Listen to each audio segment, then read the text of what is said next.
Alrighty, listeners, it's the night after Christmas and I am out of the studio, so this is going to be the quickest episode ever, coincidentally, about speed dating. Welcome to the Just Dumb Enough podcast, a show that acknowledges no one is always an expert by dispelling misconceptions with real experts. I'm your host, as always, Colton Petry. My guest today is Zach Schleien. Zach is co-founder of the online speed dating service Filter Off. He dropped in for about 15 minutes to share why video speed dating is the best path towards a happy relationship without all of the hassles and ghosting or wasted time. If you're an expert in anything and want to share, email dumbenoughpodcast@gmail.com or send a message to me on any of the social media pages. For now, let's find the right one a whole lot faster.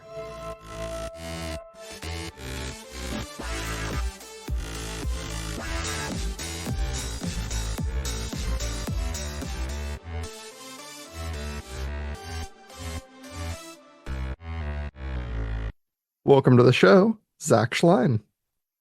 Thanks so much for having me. Yes, thank you so much for being on the show. Why don't you introduce yourself for the people listening? So, hi, everyone. I'm Zach Schleien. I live in New York City, and I'm the co-founder and CEO of the video dating app Filter Off. Awesome. So why get involved in the dating experience? Like that seems like such a hard road to travel. Yeah, I mean, in short, online dating is a really broken industry. I think we've all at times have been frustrated with our dating lives, and oftentimes when it comes to online dating, whether it's bad first dates or being catfished or just being frustrated with the whole process. And I really wanted to humanize it and make it a lot better than what it is today. Yeah, and that's a pretty noble goal because there is a lot of terrible out there, I guess. Um, Thank you. yeah, so we just kind of came out of a pretty turbulent time where people weren't really like meeting up much, if at all. Did that change kind of a lot of things for you, or is that part of why you got started? Yeah, I mean, the pandemic is what accelerated Filter Off. Prior to the pandemic, people just did not feel comfortable chatting with strangers through video.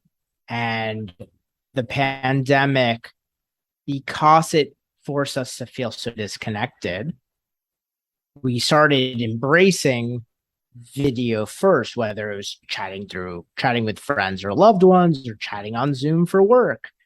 And then chatting with a complete stranger on video to online date really just became no big deal. Yeah, that's definitely true. I mean, all of my work meetings went from in person in like specific office settings to just remote in general. 100%. So obviously you kind of created this system that you called Filter Off, and it's video speed dating. Why kind of that setup? Yeah. When you provide a video first experience, it allows signals to get to know people and not profiles. The last thing we want is you to have hundreds of matches and not meeting anyone. We really care about quality over quantity, and we want you to connect. And video first is the best way to do so.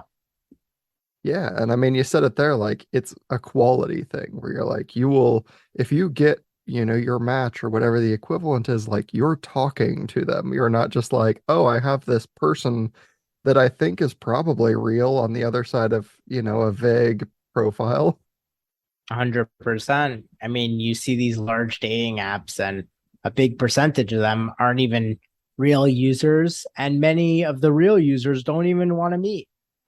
Yeah, and I would guess there's probably a really big advantage to, this video dating where you don't have to like schedule time to meet up and then drive out there and have a full activity just to find out like, oh, we don't have anything in common.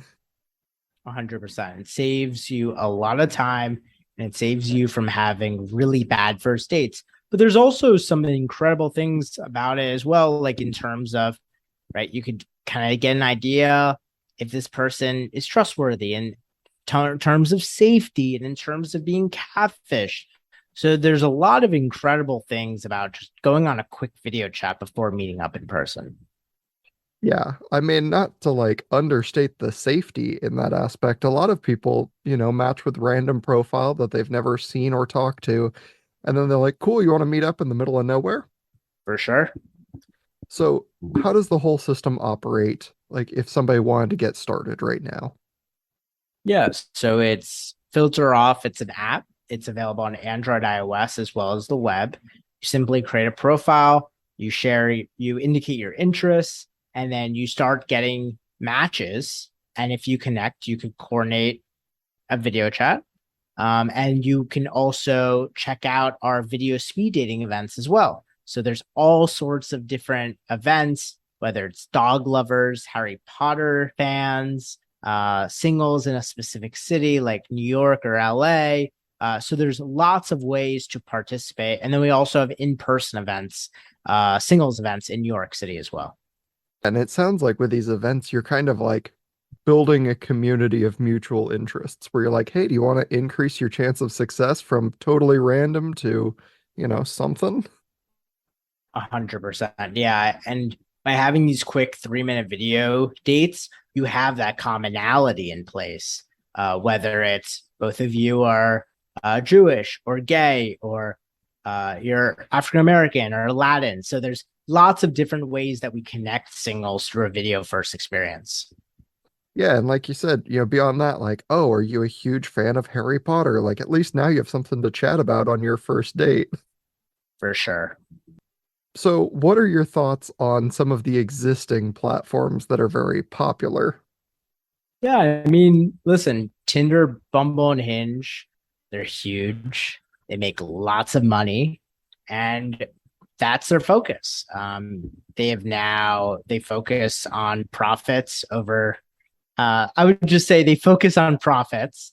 For Filter Off, our focus is about you actually meeting singles, and providing you a really great experience. I think we're in a really novel situation where these apps are already designed and developed and very mature. There is now an opportunity for a new player in the dating app market to now kind of just transform this industry. And we truly believe the transformation is video first in this new paradigm of dating where it's just been traditionally very robotic, this swipe right mentality. And it's just been a numbers game. And we want to kind of reverse that and make it feel human again.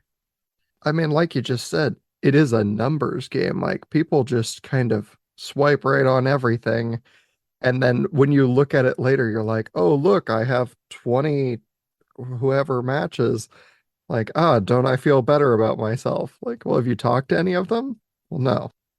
No, for sure. They're really developed. The swipe, listen, it really transformed the online dating industry. Tinder removed the stigma for online dating in 2010. If you said you're on a dating app, people would be like, why are you on a dating app? Now, if you're not on a dating app, people encourage you. So I would say these dating apps really transformed the industry in terms of making or having people feel comfortable and making it mainstream. But I think there's now a time to modernize how humans connect in a really efficient and safe manner.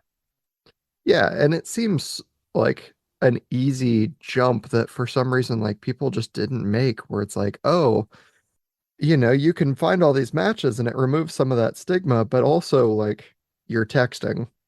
Yeah. I mean, you may feel, and you, someone listening may have experienced this or may have heard about this, but there are many times when people have these long text conversations. They feel like it's this amazing person they speaking to, and then eventually maybe they meet and they're like, whoa, this is no one, not what I thought, not the person I thought I was speaking to. Like text is not a efficient uh means of getting to know someone. It's not a form of communication. It's video first. Meeting in person is obviously the best, but it's not always necessarily the most efficient. And that's why video is just really, as you've seen during the pandemic, it really just transformed how we communicate as humans. But yeah, it finds that happy balance between like, the inconvenience, but coolness of meeting up in person versus like a text that you don't know how long it took them to write and format perfectly to be like, yeah, that's the best response. 100%. Assumably, this also cuts down a lot on like, fake accounts and bots and scam artists. Pretty hard to hide if you're literally presented face to face with someone. Yeah, I mean it's quite impossible. I mean, we actually just had a big piece that got covered by TechCrunch and Gizmodo discussing our scammer detection and how we make scammers quite frustrated on our platform. So we're doing some really novel things that filter off from a tech perspective as well. Yeah, really. Are you like targeting them or is that like, what are you doing? Yeah. So in short, we have some proprietary technology. So when a scammer comes onto our platform, we easily identify them and we actually put them in their own pool. Because what we noticed was when we would delete them, they would just create a new account. Sure.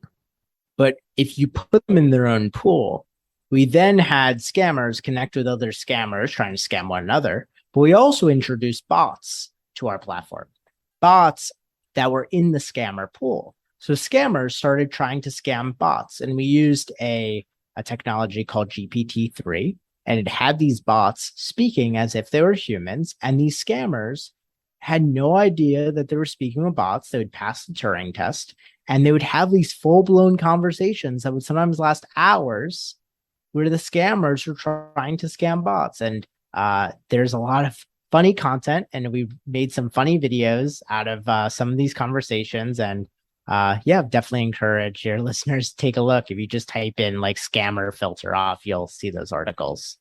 That's pretty funny because you're like, what if we just made them scam each other and then wasted their time?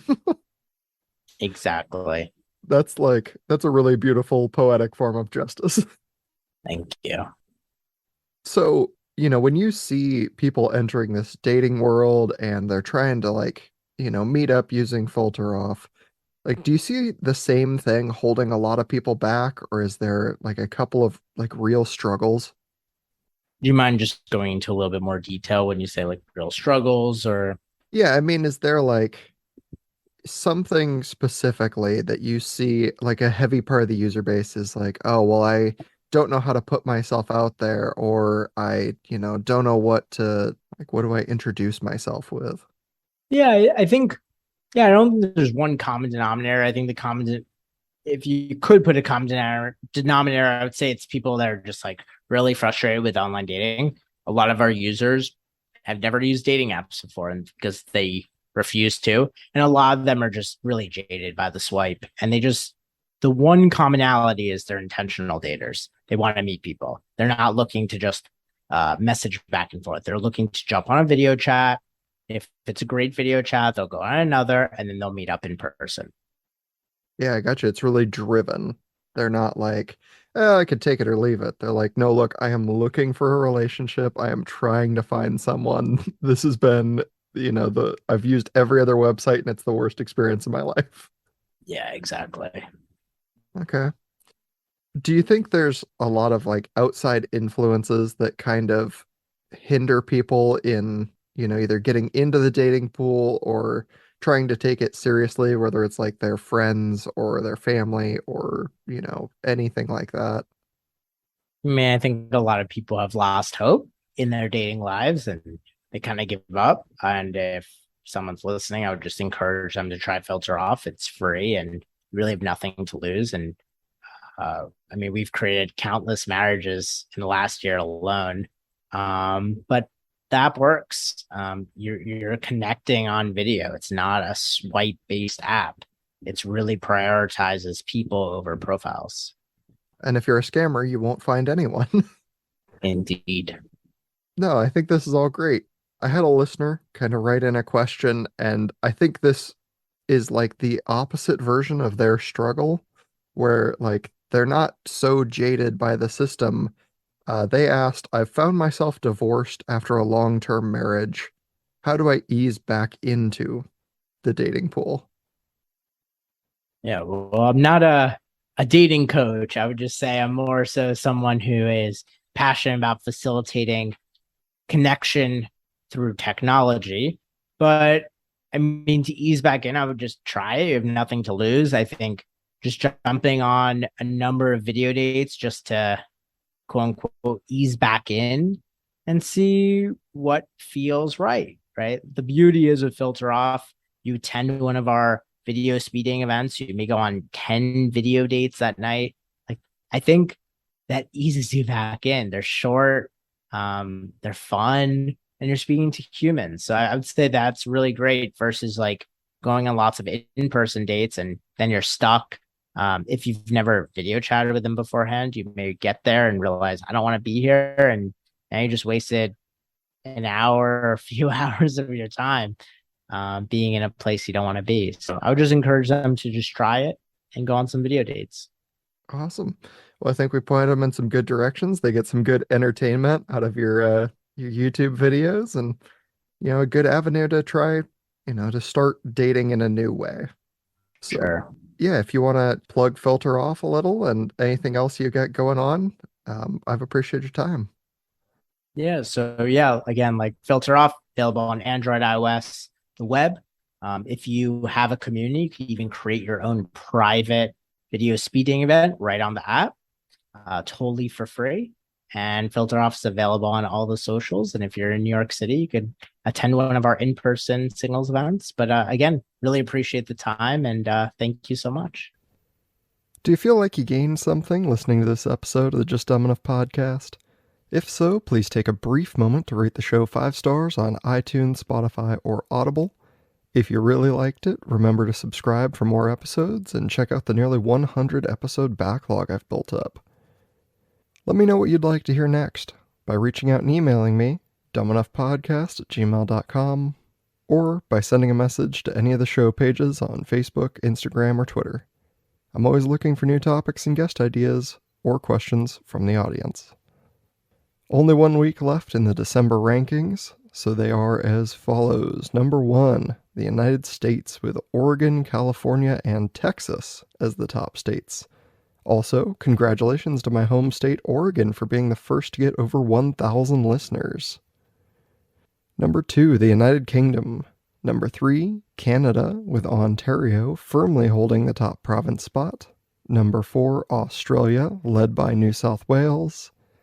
And number 5, New Zealand, just barely beating out Germany by 0.5%, just in case you two want to have a last-minute competition. That's it for today. I'll see you all Thursday just before New Year's. Bye-bye!